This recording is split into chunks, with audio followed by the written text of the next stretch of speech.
Doctor Shyamaprasad Mukherjee Bharat ইতিহাসের এক tragic নায়ক। তাকে ট্র্যাজিক নায়ক বলছি এই কারণের জন্য যে দেশের অখণ্ডতা ও ঐক্যের জন্য তিনি আজীবন লড়াই চালিয়ে গেলেন, অথচ মারা গেলেন তার সেই নিজের দেশেই সম্পূর্ণ পরবাসী হিসাবে।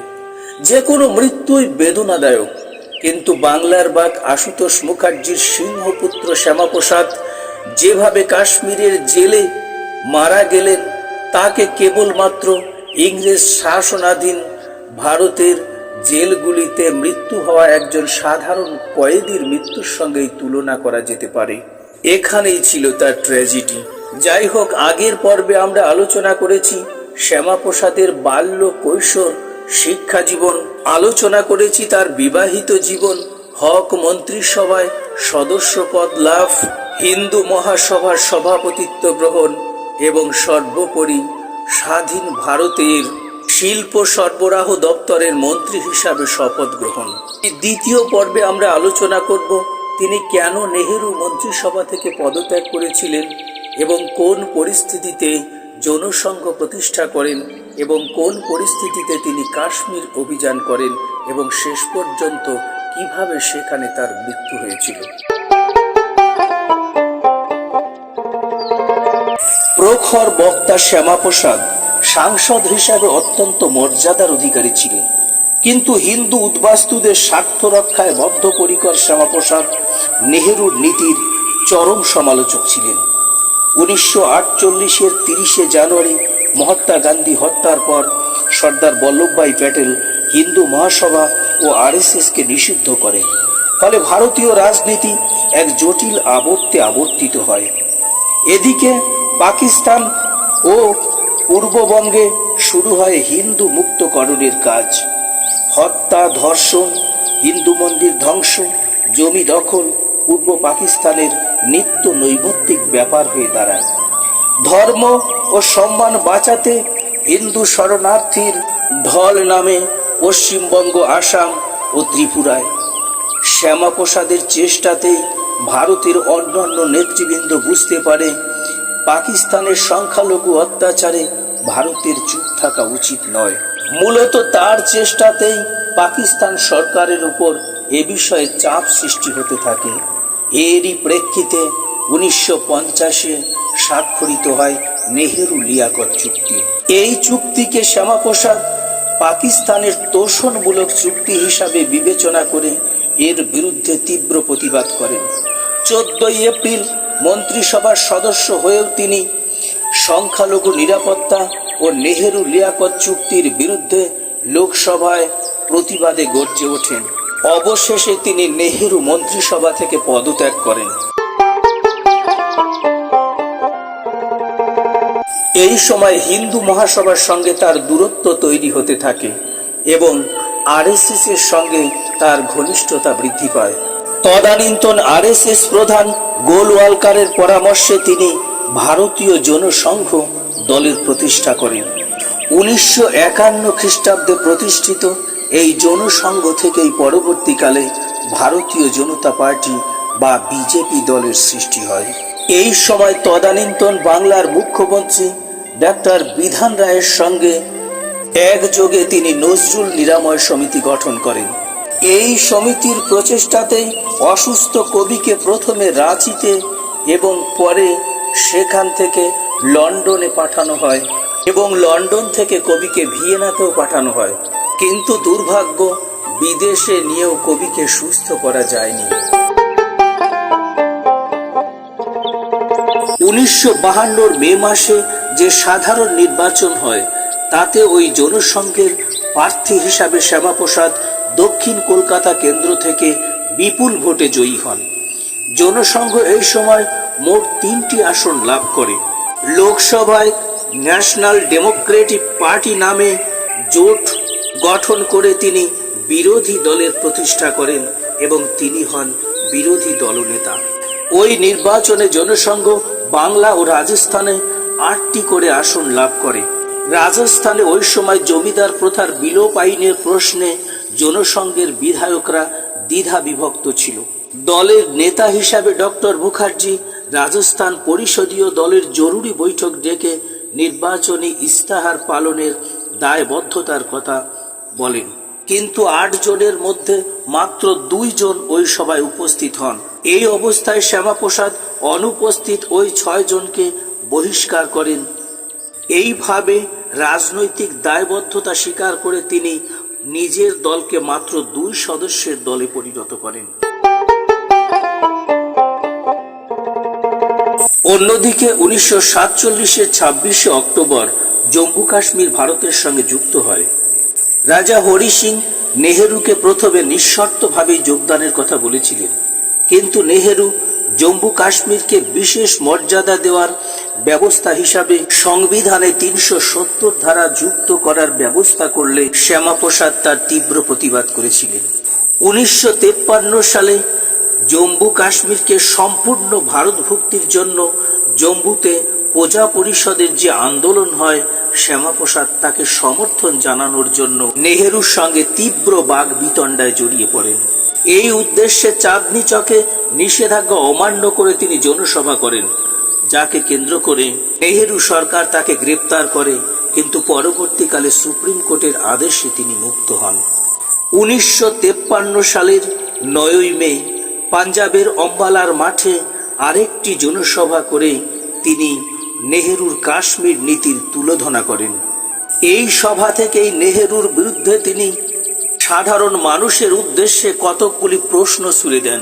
তিনি বলেন, কেন একই দেশে আলাদা সংবিধান, আলাদা আলাদা নিশান, আলাদা উজিরে আজম এবং আলাদা সুপ্রিম কোর্ট? শুরু হলো তার এক দেশ, এক নিশান, এক বিধান, এক প্রধানের আন্দোলন। জম্মু কাশ্মীরে এই বিশেষ ব্যবস্থা থাকার কারণে ভারতের অন্য যে কোনো রাজ্য থেকে যে কোনো মানুষ কাশ্মীরে প্রবেশ করতে হলে তাকে পারমিট করতে হতো। শ্যামাপ্রসাদ এই পারমিট ও 370 ধারার বিরুদ্ধে গর্জে উঠলেন। তিনি ঘোষণা করলেন, ওই পারমিট ভেঙে তিনি ভারতের একজন নাগরিক হিসাবে জম্মু কাশ্মীরে প্রবেশ করবেন। এই উদ্দেশ্যে তিনি কয়েকজন সঙ্গীকে নিয়ে জম্মু কাশ্মীরের উদ্দেশ্যে রওনা হন।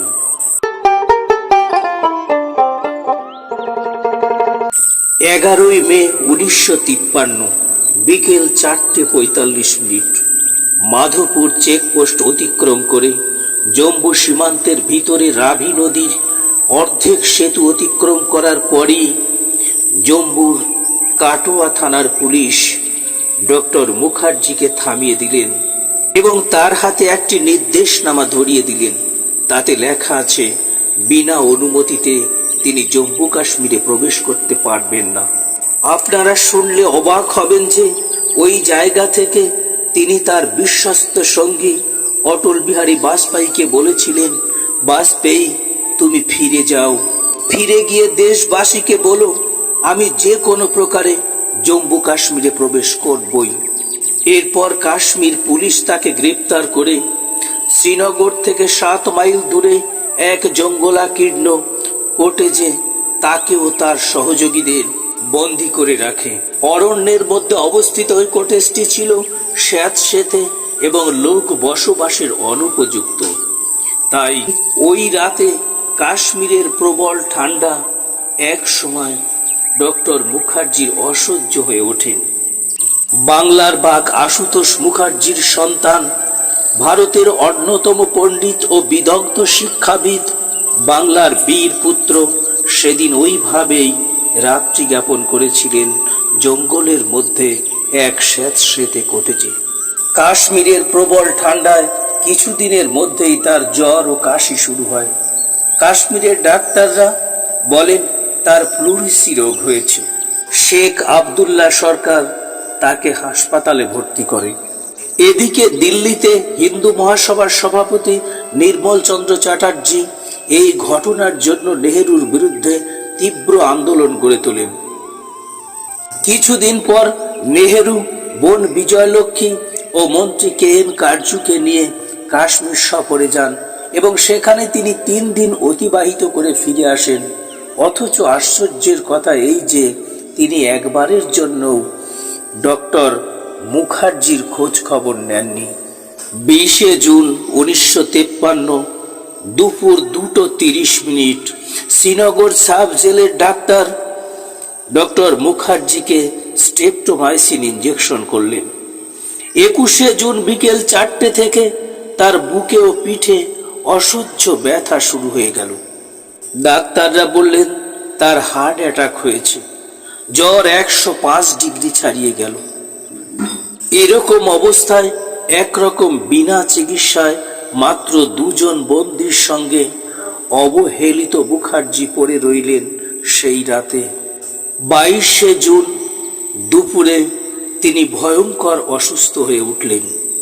23শে জুন বন্দী অবস্থাতেই চলে গেলেন তার দেশ ও দেশের মানুষদের ছেড়ে। দিল্লি থেকে তার মরদেহ বিমানে যখন দমদম বিমানবন্দরে পৌঁছায়, তখন তার সঙ্গে ছিলেন ভারতের প্রয়াত প্রধানমন্ত্রী অটল বিহারী বাজপেয়ী। দমদম বিমানবন্দরে সেদিন লক্ষ মানুষের ভিড় হয়েছিল। সেই লক্ষ মানুষের ভিড়ে সন্তানহারা মাতা যোগমায়া দেবীকে বাজপেয়ী একটি সান্ত্বনাই দিয়েছিলেন যে তিনি তার পুত্রের অসমাপ্ত কাজটি সমাপ্ত করবেন। সেই শোকাকুলা মা সেদিন তার পুত্রের মৃত্যুর কারণ সম্পর্কে প্রধানমন্ত্রী নেহেরুর কাছে একটি তদন্ত কমিটি গঠনের দাবি করেছিলেন। কিন্তু আজ পর্যন্ত শ্যামাপ্রসাদের মৃত্যু সম্পর্কে কোনো তদন্ত সম্ভব হয়নি। তাই আজও তার মৃত্যু রয়ে গেছে রহস্যের অন্তরালে। প্রধানমন্ত্রী বাজপেয়ী কিন্তু একদা তার মৃত্যুর জন্য নেহেরুকেই দায়ী করেছিলেন। পরবর্তীকালে বিভিন্ন মহল থেকেও বলা হয়েছিল ডক্টর শ্যামাপ্রসাদের মৃত্যু স্বাভাবিক মৃত্যু ছিল না। কিন্তু এর উপযুক্ত তদন্ত কেন যে আজও সম্ভব হলো না, তার কারণ এখনো রহস্যাবৃত। 14ই ডিসেম্বর কবি নজরুল সপত্নী দেশে ফিরে আসেন। তিনি বুঝতেও পারলেন না যে তার দুঃসময়ের সেই বন্ধু আজ আর নেই, আর কোনো দিন তাকে সাহায্যের হাত বাড়াবে না। শুধু তার অথর্ব চোখ দিয়ে গড়িয়ে পড়েছিল কফোঁটা চোখের জল। তার মৃত্যুর 70 বছর পর কাশ্মীরের সেই 370 ধারাকে তোলা হয়েছে বটে। কাশ্মীর প্রবেশে এখন আর কোনো পারমিটের প্রয়োজন হয় না ঠিকই, কিন্তু অদৃষ্টের কি লিখন, যে ব্যক্তি কাশ্মীরকে সম্পূর্ণ ভারত ভুক্তিকরণের স্বপ্ন দেখেছিলেন, তাকে আজও আমরা সঠিক মূল্যায়ন করতে পারিনি। এখানেই তার আরও ট্র্যাজেডি।